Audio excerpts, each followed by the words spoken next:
Me quiero conectar con este tema que tanto ha hablado el país y tanto habla el país, que son los diferentes tipos de cambio. Dólar Qatar, dólar tragar, dólar dormir, dólar soja, dólar dormir, dólar tarjeta, dólar Banco Nación, dólar Banco Esquina. Bueno.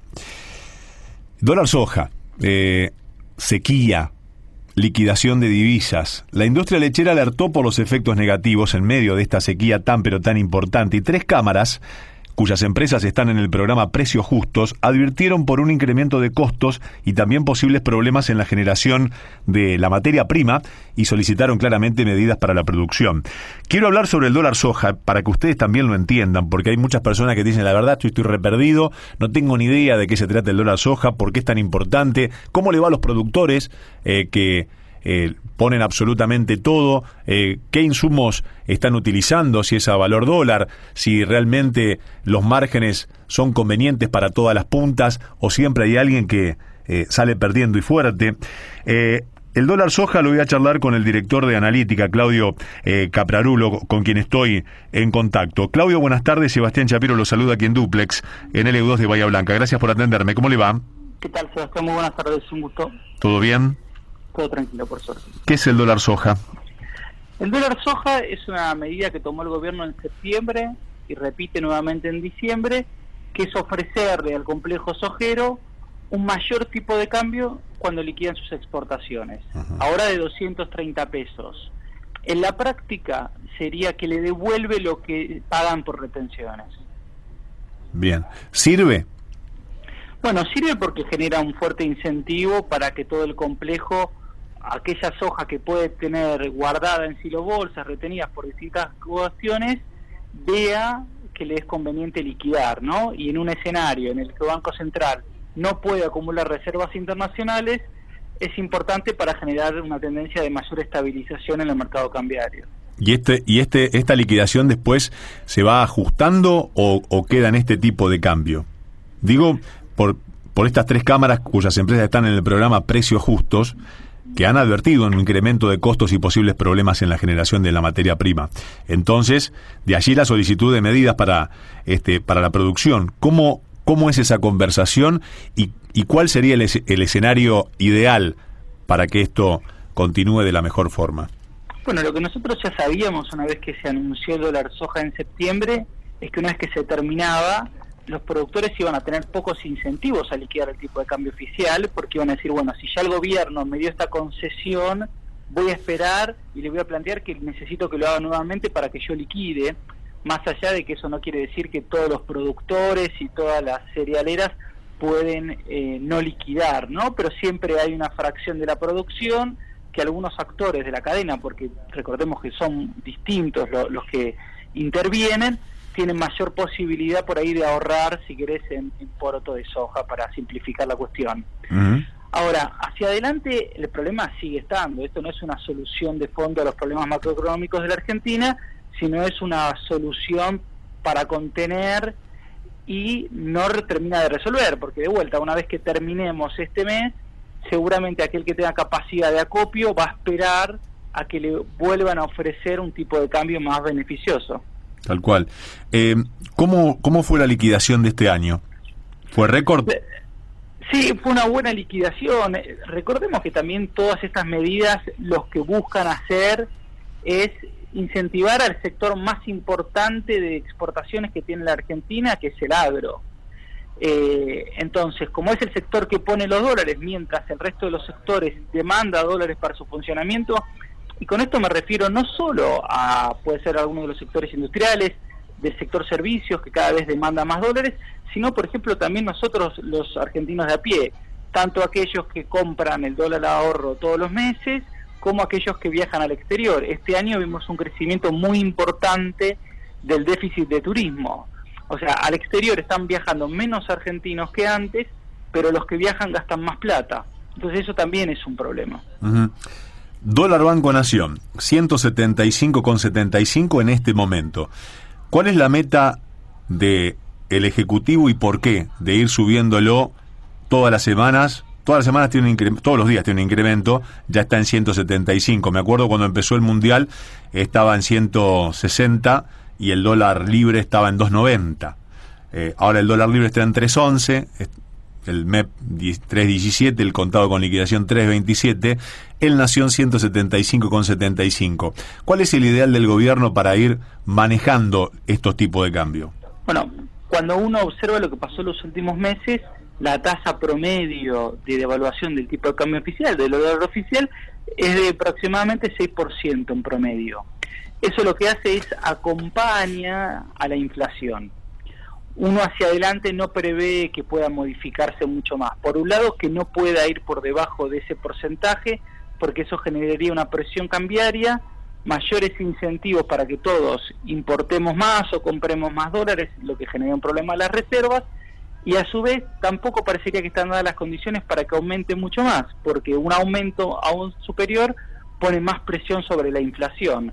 Entonces, más allá de que el gobierno, por ejemplo, habla de que busca una pauta de inflación de 3% para abril del año que viene, sería reducir la tasa mensual de inflación en un 50%, parece difícil que lo pueda hacer mientras el dólar oficial tiene un piso cercano al 6% mensual. Tal cual. Y esta expectativa del gobierno de ir bajando la inflación con una meta del 60%, ¿es factible? Bueno, siempre en el presupuesto, tanto este gobierno, el gobierno anterior y el que le precedió, suelen ponerse metas de inflación bastante auspiciosas en el buen sentido, y es lógico porque el presupuesto también lo que trata de hacer es coordinar expectativas, ¿no? Ahora bien, ese 60% es factible. Hoy, por algo que yo señalaba previamente, parece muy difícil. Por un lado, porque lo vemos con la evolución del tipo de cambio oficial, del dólar. El dólar es uno de los principales costos que tiene la producción en la Argentina, tanto de la industria como, por ejemplo, del agro. Vos hablabas muy bien antes de cómo se pagan los insumos, lo que necesita consumir el productor, por ejemplo, insecticidas, pesticidas, etcétera. Y al mismo tiempo, otro de los grandes costos que tiene la producción, que son los salarios, también nosotros proyectamos que va a crecer a una tasa, al menos los salarios del sector privado registrado, que son los más beneficiados, del 6% mensual. En esa lógica parece muy difícil que el año que viene la inflación pueda ser del 60% como indica el gobierno. Y dentro de sus estudios, ¿qué indicativos tiene? Nosotros, si el gobierno logra que no haya un fuerte salto en la devaluación, esto quiere decir que veamos una tendencia al dólar oficial similar a la que estamos teniendo, vamos a tener una tasa de inflación similar a la de este año, cercana al 100%. Bueno, qué dato, ¿no? De la expectativa a la realidad siempre hay un trecho, pero que haya un 40 o un 50 es otro panorama totalmente diferente. Sí, ojalá nos equivoquemos, ¿no? Uno siempre se puede modificar las proyecciones. Ojalá haya, no, por ejemplo, se revierta parte de la sequía, haya mayores exportaciones del agro el año que viene, haya por ahí mayores ingresos de dólares de organismos multilaterales, y eso pueda permitir que la economía se estabilice y ir hacia un sendero de reducción de la inflación. Pero hoy, como están dadas las condiciones, el escenario base es que como lo mínimo vamos a tener una inflación similar a la de este año. Claudio, la última, y gracias por atenderme. Por favor, la próxima administración, ¿qué recibe? La próxima administración recibe una economía que logró resolver únicamente parte de los problemas que heredó, que era, por ejemplo, la fuerte deuda privada que tenía y una negociación con los acreedores privados, que logró recomponer levemente los niveles de empleo, una economía que crece, pero que sin embargo hay muchos desequilibrios que no logró resolver, y principalmente es cómo vamos a resolverlos en el frente cambiario. Por ejemplo, algo que se traduce en esta multiplicidad de distintos tipos de cambio. Al mismo tiempo, y uno de los factores centrales que no pudo resolver el gobierno fue la inflación. Después uno puede matizar y decir, bueno, ¿cuánto es responsabilidad del gobierno? ¿Cuánto es la guerra en Ucrania? ¿Cuánto impactó la pandemia? Bueno, eso requiere una charla, si querés, un poco más larga, pero de todas formas es claro que el próximo gobierno va a tener que tratar de tener un mayor consenso con los distintos actores para generar una mayor modificación en el régimen económico. Bueno, ojalá que sea el mejor de los escenarios para todos. Yo siempre digo que el termómetro está en el bolsillo de la gente no da más, no le alcanza, va a la góndola, pone 4 cosas y es una fortuna, tiene que pagar impuestos por donde sea, quiere viajar y lo que paga de un ticket es 1,5 veces en impuestos. Somos de la región el país que más impuestos y más tasas paga, por ejemplo, en un pasaje de avión. Nosotros pagamos cerca del 120%, mientras que en la región oscila entre el 7 y el 12%, hablo de América.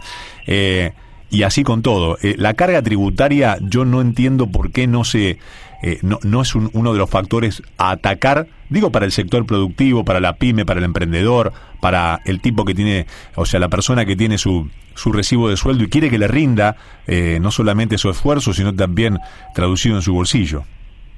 Sí, ahí también lo que tenemos que pensar es que gran parte de la economía argentina no está registrada y eso obliga también a que sobre los que cae la presión impositiva sea más alta. Uno lo que debería pensar es que deberíamos tener una estructura impositiva más progresiva, que esto quiere decir que los impuestos, en la teoría económica, los mejores impuestos son los que gravan más a los que más tienen y menos a los que menos tienen. Y, por ejemplo, en sentido contrario va el IVA, en sentido contrario va ingresos brutos, que también es un impuesto muy distorsivo. Bueno, ahora, ¿cómo podemos reducir estos impuestos? Y lo lógico sería haciendo una mayor formalización de la economía, porque todos sabemos cuando vamos a comprar que ya está muy institucionalizado, por ejemplo, bueno, mira, si me pagas en efectivo te hago un 10%, y ese descuento es porque básicamente no se registra esa compra, una compra por la cual no se pagan impuestos. Entonces la cuestión impositiva es bastante más compleja y refleja parte de los problemas estructurales de nuestra economía. Tal cual. Me parece que uno de los grandes males es que han acostumbrado o han llevado a gran parte de la economía diferentes gobiernos a trabajemos gris-negro, porque no te devuelven nada cuando pagás los impuestos, vivís mal, vivís caro, ¿para qué pagar los impuestos? Entonces se ha transformado en esa doble vía de entre lo blanco ineludible y lo negro para que nos rinda. Pero bueno, la historia de la manta corta. Claudio, gracias por atenderme. Un gusto, que tengan muy buenas tardes. El director de analítica, Claudio Capralulo, hablando sobre el dólar soja y también la historia de la economía en este querido país.